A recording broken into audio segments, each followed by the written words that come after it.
All right, any questions before we get going? Everyone's okay. Was that a, no, never mind, just a stretch. All right. Last time we figured out we were playing a little bit with variables. Now after the first lab, you're probably even more familiar with variables than what we're going to be talking about. But some of you did in fact notice some funny things, and we're going to talk about this in a moment. But when it comes to choosing a variable name, we want our variable names to be descriptive. We want them to be helpful. So if I look at a variable, and I've never seen your code before, but I look at the variable, I should have an idea as to what that variable is going to be used for.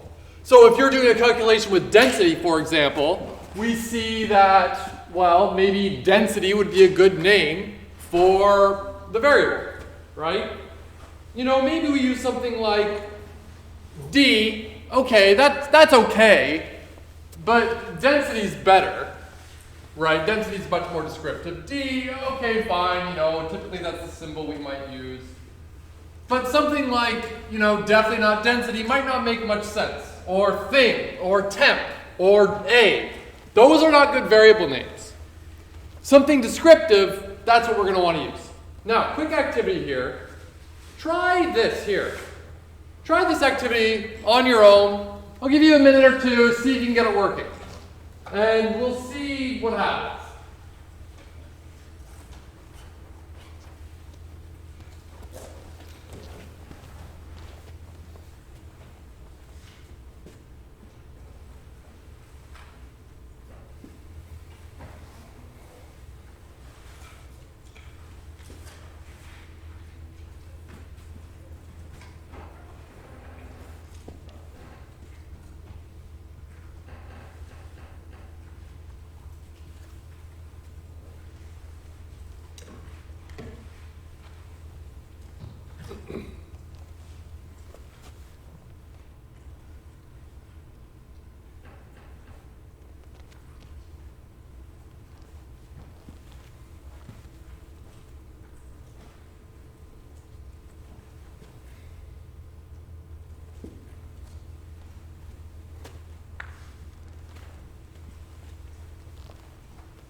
This is what it's asking me, right?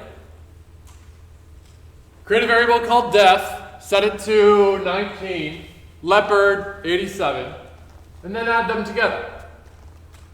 Right? Who here, yeah, they had this. Like, who wrote this in their code? So what's going to happen when I hit run? We should expect to see 19 plus 87. Let's see what happens. Uh-oh. Who here had this happen?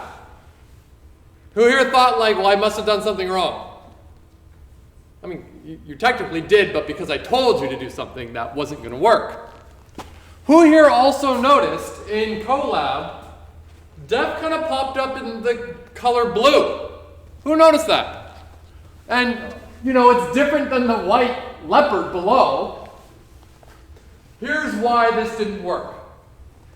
In Python, and in many programming languages, there are a couple of reserved words that mean something very special. And if you try to use that word, that special word, as a variable, it's not going to work out. Just like before, we kind of discovered, you know, you can't start your variable with a number. And your variables can't just be numbers. It's not going to work because numbers are literals that are integer, you know. So there are a couple of limitations on what we can do. This usually doesn't create a problem. I think in my life I've had issues where I've tried to use something that's a reserved word like twice, maybe 3 times. So it shouldn't be too bad, but be aware that this type of stuff can happen. So to fix this, maybe we just do like Def. There. There, it worked.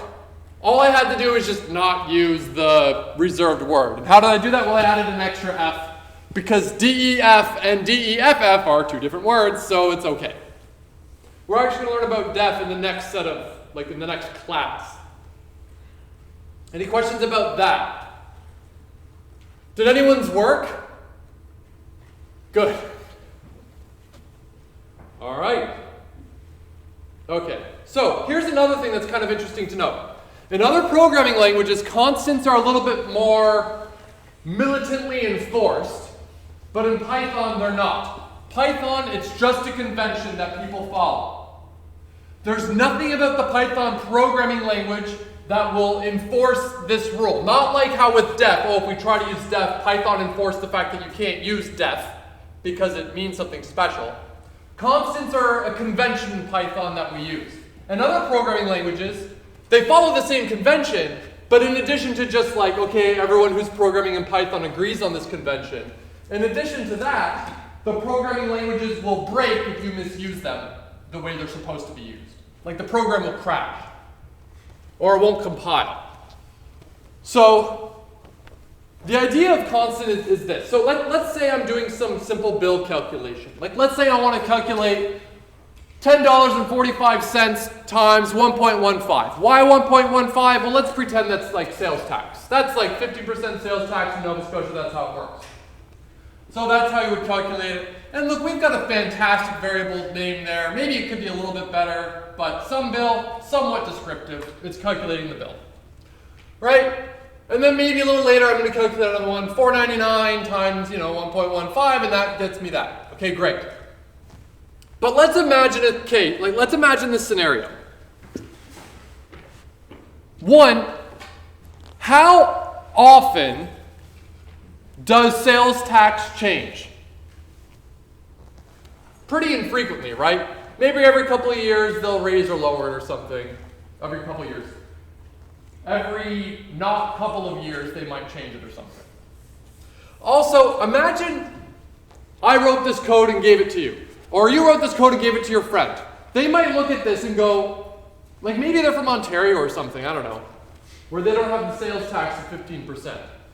So they look at 115 and they think, what is 1.15? What is that? I have no idea what that is. That's just some literal value, 1.15. Why are you multiplying 1045 by 1.15?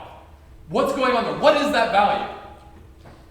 So that's one of the motivations. And the other motivation is, well, okay, I'll show it in a second. Like, imagine I had a whole bunch of these calculations in my code. I had all these lines of code multiplying stuff by 1.15, right? And then eventually Nova Scotia comes along and they actually do change the sales tax. Maybe they change it to 14% or something. I'm going to have to go through all my code and change all those 1.15s to 1.14s. Maybe not that big of a deal, but kind of a pain, right? A little bit annoying. So what we can use here is a variable, but it's like a special variable that has like a little bit of a special designation. We call it a constant. Typically, we define the constants near the top of our code, but what I can do is do something like this. Set a variable to sales tax. Then, every time I want to use that 1.15, I just use the variable name instead. And suddenly, if I give this code to someone, now they see, oh, 10.45 times sales tax. Oh, yeah, okay, that makes sense. Right? That makes perfect sense. And then if and when the government comes along and they decide to change the value of the sales tax, well, then we could just change the one line of code and it fixes it everywhere. The point of constants are you set them and then leave them alone. You set them, and then nothing in the code will change the value of that constant. We can come along later and change the value to like maybe 14% sales tax. We as the programmers can do it, but while the program's running, once that constant is set, I should never change it. It's left alone. Because remember, we can change the code. Like I can write along and change, oh, sales tax equals 1.14. But what I mean by not changing is, while the program's running, we don't see a line of code that says sales tax equals 1.15 and now sales tax equals 1.14. Like it's not changing it while it's running. The program isn't changing the value, we are. So this is the benefit of constants. If you, as a programmer, actually do write the code to change the value of this constant while the program's running, Python will let you do it, but then you're breaking the convention. And this is a convention that all the programmers have kind of agreed upon. So you can change it, but you're not supposed to if you designated a constant. And the convention as well for constants is, the naming convention is all uppercase and you separate the words by like underscores. So sales underscore tax. Whenever you look at someone's program and you see something in uppercase like that with underscore separating the words, that tells you something. That's a constant. It's important information. That's it. You may love constants. You may never use them in this class. Whatever. Be aware of that. Interesting to know about. Now a little bit about input. We all use this in the lab already, but so we use print statements, and that like outputs information from the program, right? If I say print hello world, the program then like outputs that information. Let me just show you to let you know what I mean.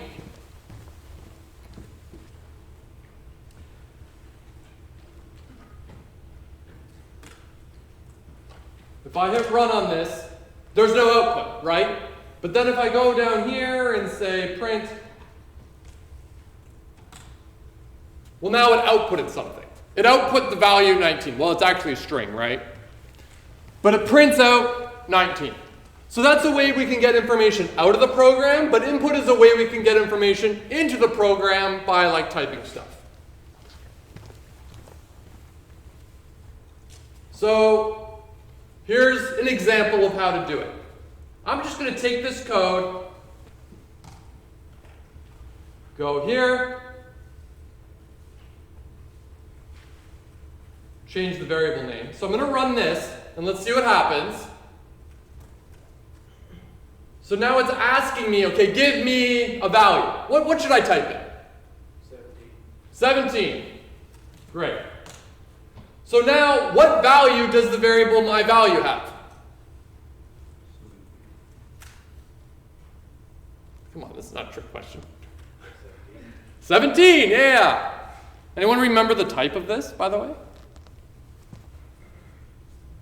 Oh, come on, I yelled at you during lab. Well, we'll find out in a second. String, good. All right, spoiler. So, my value, 17. Anyone want to take a wild guess what happens whenever we put inside these brackets? Well, that's like the message that pops up. So let's just verify that that's 17. My value printed out, 17. Wonderful. If I change this such that there's nothing in these brackets, it still works, but there's no message printed. So I can do like 19. And then run this, and 19. Cool. By the way, for those of you using Caddis, don't ever put a string in between the inputs. Don't put a string in there because Caddis will get confused and think you're wrong, even though you might be right, but you're technically wrong, and just don't put them in there. Who here discovered while working on the lab that Caddis is very particular? Yes, it is very mean. You could be like, oh, give me input. And then Caddis will just say, like, you're wrong, even though you're right, and you're trying to be polite, but no, Caddis wants to be vague. Yes? I also found that, like, what was I going to say? Like, if you, like, the input, like, when you're inputting, when it says, like, put it all in one string, they constantly say that, but, like, if you forget to do it by accident, it's going to get mad at you. Oh, yeah. Oh, yeah. Caddis is brutal. It really enforces follow the instructions exactly. Don't get fancy. Who here's from Ontario? Do you still have to do the literacy test in grade 10, is it? Yeah, it's really easy. Well, it is really easy, but a number of years ago, like the first year it came out, a lot of people did very poorly. And the reason for that was the first year it came out, my older sister was like the cohort that was the first year. And the reason they did poorly is the literacy test is very specific. Here's the question, here's the situation, answer this very specific question.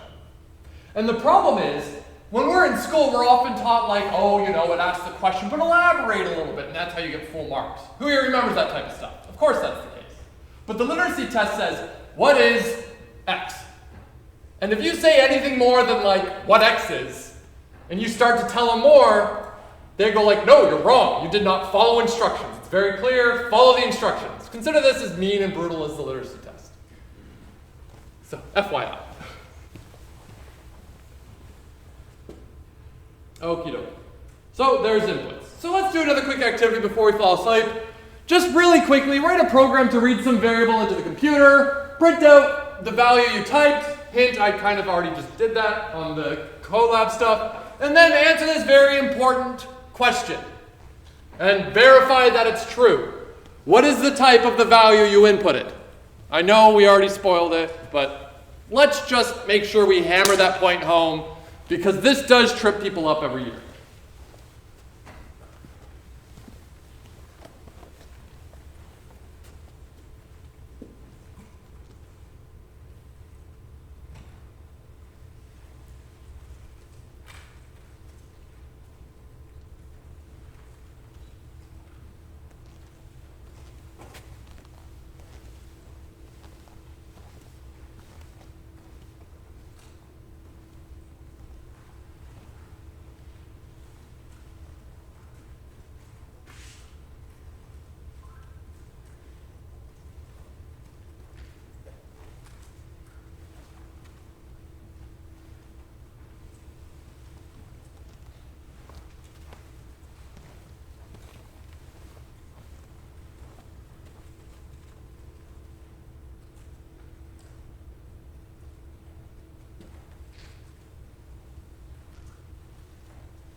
Okay, let's do these three things in order. First one, read some value into the computer. Okay, great. We just learned how to do that. That's this line of code right here. What value should we enter this time? Let's make it an integer. Somebody yell some integer. What? I heard 1 and then 13, I think. Is that correct? Let's do 1, 1, 3 to get some real fun. Great. What did we just do? Well, we just read in a value. Great. And where is that value stored? In the variable myValue. Cool. Next question, print out the value. Okay, well that's easy. Just print the value. 113. Great. Cool. So far so good, right? Now we all know, because I ranted and raved during the labs about what the type of anything inputted is, but we can always test it by just asking the type of the thing. So let's print the type of my value. That's it. That's all I have to do. We can say, okay, what's the type of my value, and then print out the result. We always kind of go from inside out. We work our way out to the bigger sides of the brackets. So we go all the way down as we can. And if you want to be like super verbose with your code, which is there's something to be said about it, the type equals type of my, we can actually assign it to a variable and then do the type. There. You don't have to assign it to a variable. I just did. This might make it a little clearer for learning purposes. But do we kind of see how the way I had it before and this is effectively functionally equivalent? Whatever. The one thing was kind of doing two things in one line of code. Here I'm doing I've just separated it to make it a little clearer. Some people, by the way, will often think like, oh, you know, if I can jam as many operations in one line, the better. My code's better. No, not at all. The shorter your code is, that does not mean that your code is better. We'll learn a little bit once we get closer to the end of the semester, and in 162 next semester, what makes your code good, but lines of code is not it. I know it's fun to kind of geek out and try to get it as small as you can, and that can be fun. But the problem with that is you might lose readability, right? Where when you look here, your code might be verbose. I know this example went from 1 line to 2. But imagine you've nested a whole bunch of operations in one go. And we separate that all. Your code becomes a lot more like human readable already. Because you can break the steps out. Okay, get the type of my value, assign it to the variable the type. Then print out the type. That's all. And by the way, I'll take this opportunity, because I was just kind of playing around here, to really emphasize something. I often get the question, especially before an assignment or maybe before a test, which I realize we don't really have this semester, but whatever. People will say, you know, I watch the lectures, I go to lecture, I do the labs, I pay attention, I watch the videos, but it doesn't click, I don't get it. How do I get better? Show me, like, what's the silver bullet? What's the trick? Honestly, it's practice. Practice. That's the way to get really good at this stuff. And there's a couple of really great tools and resources you have at your disposal for practice. You have the Caddis problems. Caddis is great. You can sort the problems by difficulty and just go at it, and you can learn a lot. You get the practice there. Also, the online textbook, the free one. Free doesn't mean not good in this case. That free textbook is amazing. And it's got little activities, kind of like I do. And if you go through those activities and solve those problems, you'll be a whiz. Like I said at the beginning of the semester, if you want to get like 90 plus in this class, if you go through the online textbook and do all those activities, getting 90 plus in this class will be a cinch. So take your opportunities to practice. That's the way to get good at this stuff. Anyways. So we read it in, it's always typed string. We always read typed string, which makes perfect sense if I enter something like this. I'm going to hit run and say, hello people. Print out hello people, and print out the type. It's a string. Why? Well, because it's hello people. It's a string. Note that I didn't actually have to put the quotes around the string I was inputting because it automatically assumes it's a string. So the type is a string. It's just when we're writing the literal, we need to add the quotes to tell it like, okay, this is now going to be a string literal. Whatever. Just long story short, we don't need them here on the input. But when I enter the number 113, you might be thinking, you know, I really want that 113 to not be a string. I want it to be the integer 113. So we can do that. And there's a number of easy ways to do it, but it's 113, print out the value, print out the type. Okay, it's still a string, but here's what I'm going to do. My value, I'm going to overwrite the variable of my value to be int of my value. And then print out type of my value. I'm going to hit run. Suddenly it's an integer. If I say int, open bracket, the thing I want to turn into an integer, close bracket, it gives me back the integer version of that string in this case. So this is an easy way to kind of change types around. I can change it back to my value equals str of my value, print type my value. So I converted it to an integer, and then I converted it back to a string. Why? Because I could. Pretty silly to do, really, but I did it anyways because I could. Who wants to guess what's going to happen if I do something like this? A equals hello, and then B equals int of A. I'm going to try to convert the string. Okay, actually, before I do this, let's do this.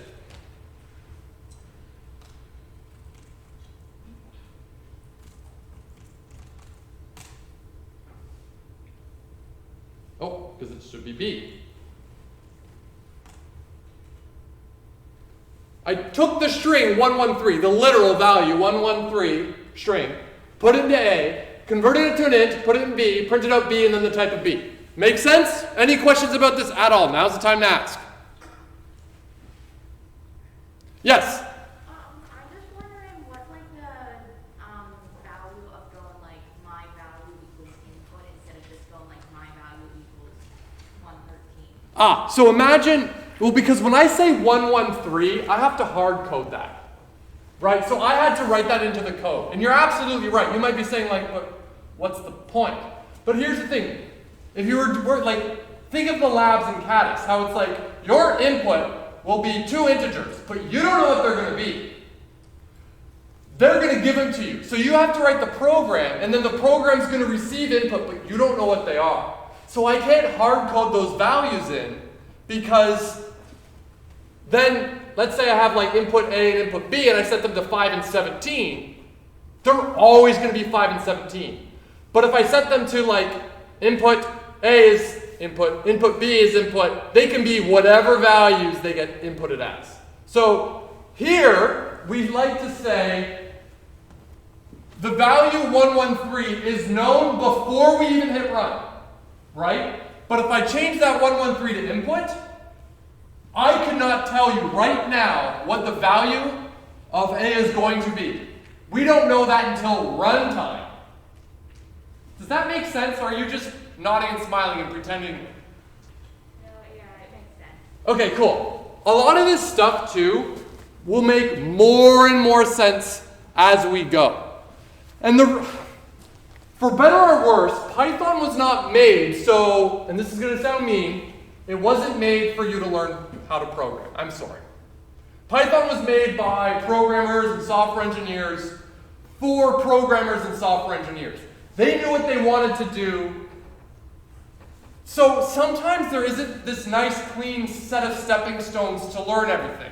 Sometimes we learn stuff and we go like, but why? And we won't know the but why until 3 months later. Because we haven't really learned it, because it's not like a linear learning thing. We do our best to make it as linear and nice and clean as possible, but every once in a while there's things that are going to come up and it's like, but why do we do it that way? That doesn't make any sense. And the answer is it actually does, it just doesn't make sense yet. So, yeah. And this might be one of those cases because it's not obvious that it's that different yet, because it looks very similar. What's the difference between me setting it before I hit run and after? Well, really it's because right now, every time I hit run, A is going to be 113. The string 113, it's always going to be the string 113. It's never not going to be the string 113. Unless I change it, of course. But this code is fixed.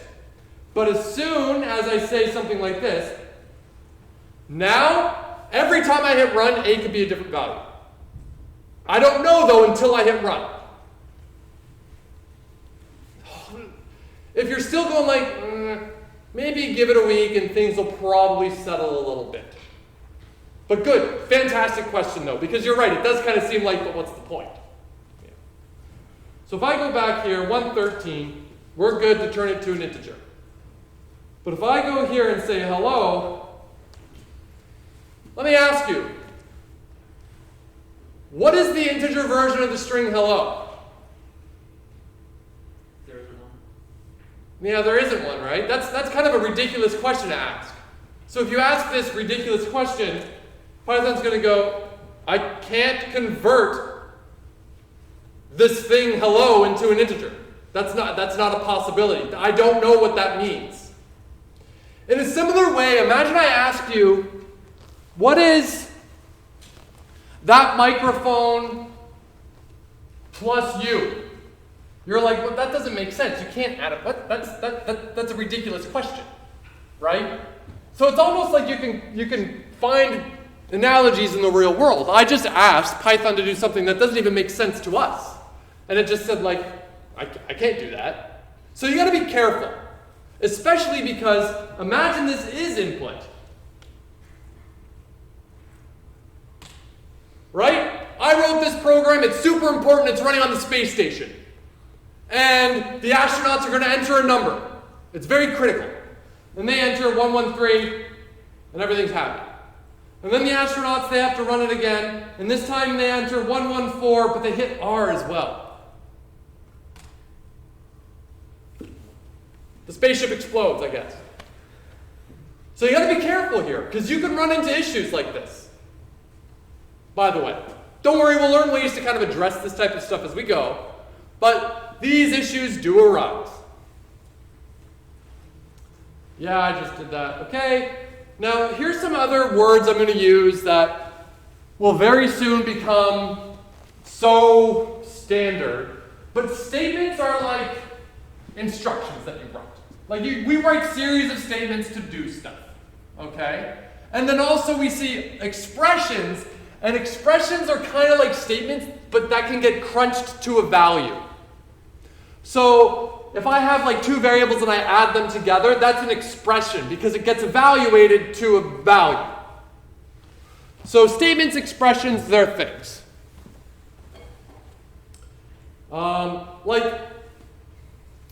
Yeah, great. So yeah, expressions, this is an example of expressions. Great. Print, leopard times 2 plus 7. That's an expression. It got evaluated into a value.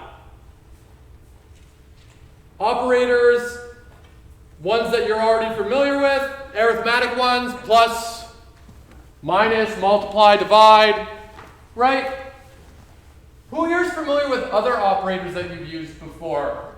I'm not thinking in programming. I'm thinking like in everyday life. What are some operators you've used? Yeah. Square root, logarithms, exponential. Yep, so those are all like mathematical operators. You're absolutely right. Can anyone think of any operators that aren't mathematical? There's a bunch, and use them every day, but you probably haven't really thought about them. I mean, technically they're mathematical, but they're not like arithmetic, let's say. Don't worry, we're going to learn all about them. Any guesses, though? That's okay. So yeah, here's a quick one. Do this. Just do this activity real quick. Then, once you've got this figured out, do this one. Ooh, here's the biggest thing I've asked of you so far. Now, do the first 4 steps and then do the big, are you ready for this bit? I'm going to give you a couple minutes to work on this, though, because you should feel an overwhelming sense of accomplishment when you get it.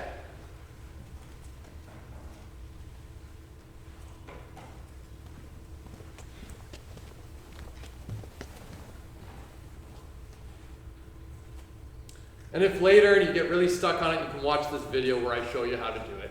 But try not to skip to the answer. Try to figure it out. You'll rob yourself of that beautiful feeling of accomplishment.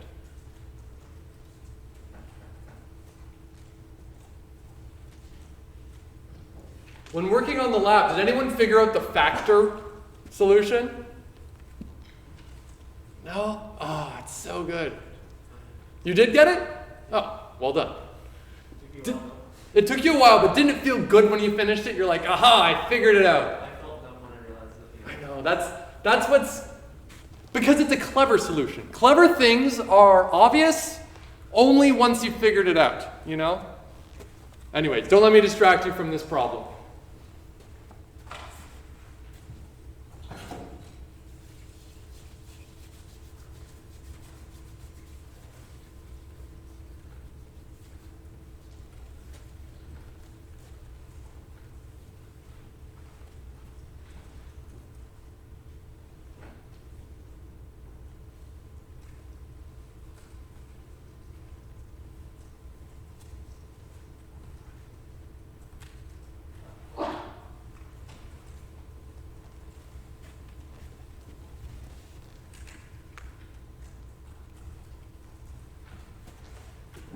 Roll up because there's actually the answer right there.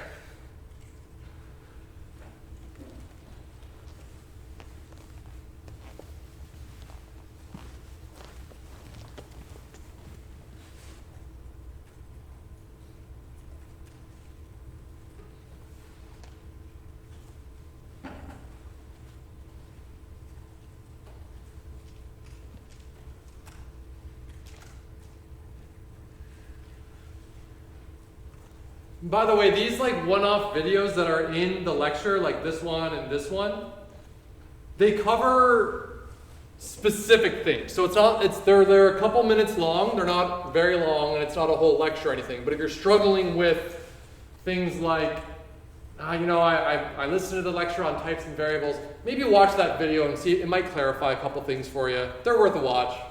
I made them a couple years ago, but they're still good. The only difference is the prints, but I already told you about that.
All right, I did the first one. I made two variables and added them together. Great. Now what does it say? Multiply two variables. I'll multiply the same two.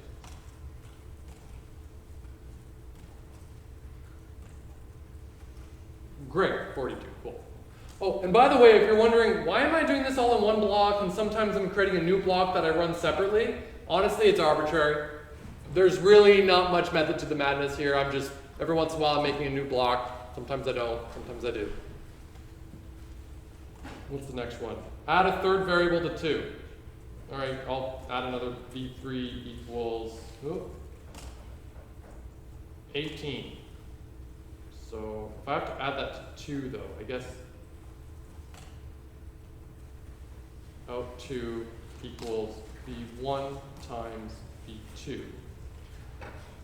Out 2, and then like out 3 equals out 2 plus v3.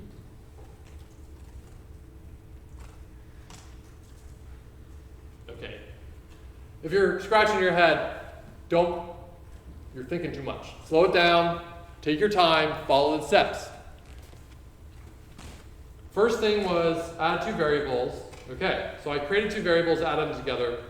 And you know what? Just to make it more verbose, out1 equals v1 plus v2. And then here I can just out1. Okay. There. So I added them together and put them in a variable called out1. Why? Because. Printed it out, great. The next step said multiply those two variables together. So I did 6 times 7 and put the result in out2. Yes? What does out mean? No, it's the name of my variable. I could have called it. Okay. Yeah, it's just out means nothing. It's just the name of my variable. Multiply them together, stored it in the variable called out2. That's it. Again, out has no magical meaning here. It's just the variable name. Printed it out. The next step said add a third variable to 2. I meant step 2 here, but if you just added the literal 2, whatever, who cares? So I added it and put it in out3. If you're wondering, oh, do the prints need to be there? No, actually. I can put the prints all down here, one after the other. It's not going to matter. Whoop.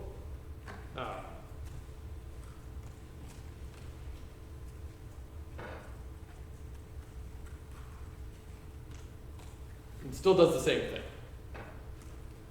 It would only matter if I'm reassigning the value of the variable, which I'm not doing in any of these cases. I'm always using a new variable.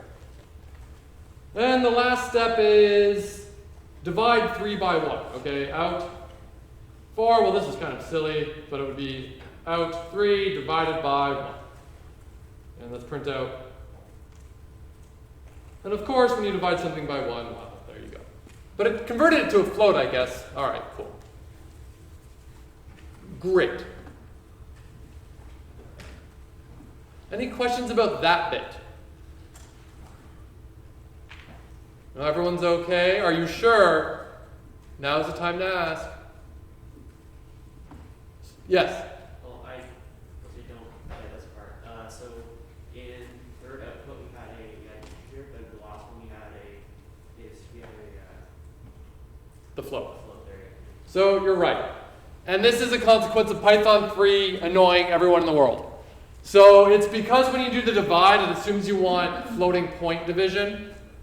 And this was a change from Python 2 to Python 3.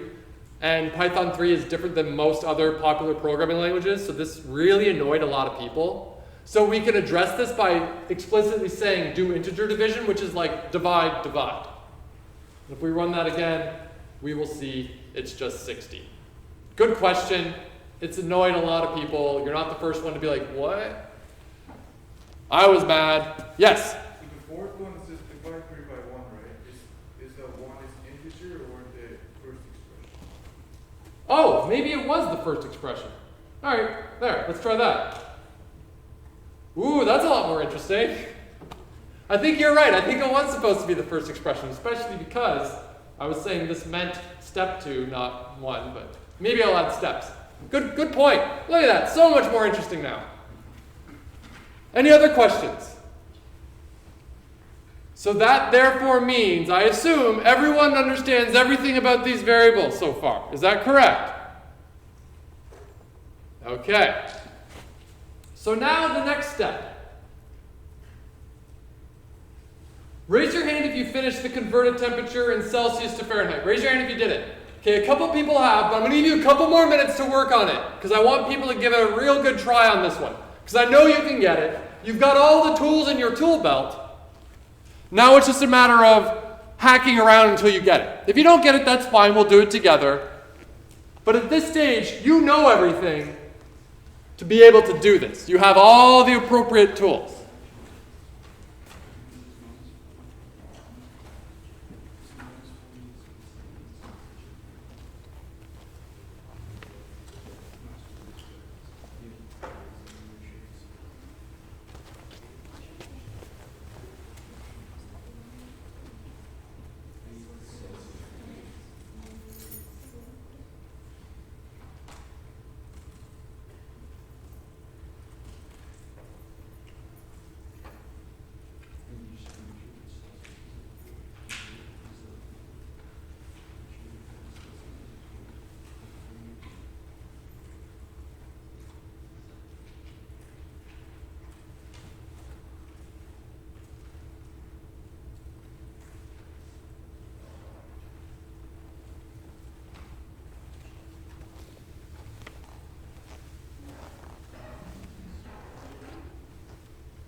All right, let's do it together now.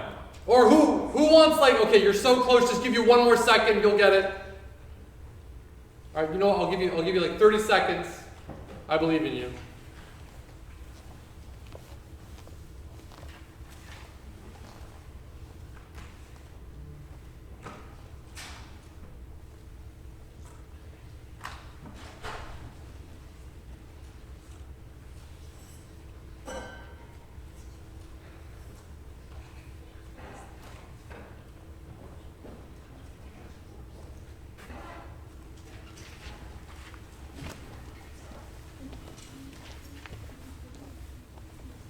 All right. Yes? If you convert a string to a float, can you limit how many decimal points you'll get afterwards? Like, let's say if you're doing something like this and you only want 2 decimal. Yes, there are easy ways to do that, which we'll learn about. If you're really keen and you want to find that out, it's really easy to learn. Just literally go to Google and be like, limit to, and then it'll show you. It's really, really easy. There's a number of ways to do it actually that are even increasingly more sophisticated, but yes, there's a bunch of ways to do it. You're right. We're going to learn a lot about floats and why they're weird, though, in a little bit. Who started this by going, I don't know how to convert from Celsius to Fahrenheit? Me. So I honestly don't know. So every time I click this link, because I got it there, I go to Google, type in how to convert C to F. All right, so it's the value in Celsius multiplied by 9/5 plus 32. Okay, that's it. Take the value of C, multiply it by 9/5 and add 32, and there you go. That's your value in Fahrenheit. Cool. Did anyone here know the formula at the start? You covered it in chemistry. Oh, all right. Well, so maybe a little bit. But most people probably didn't know. I don't know. I can't commit this to memory. Oh. All right, well, we'll wrap up very soon.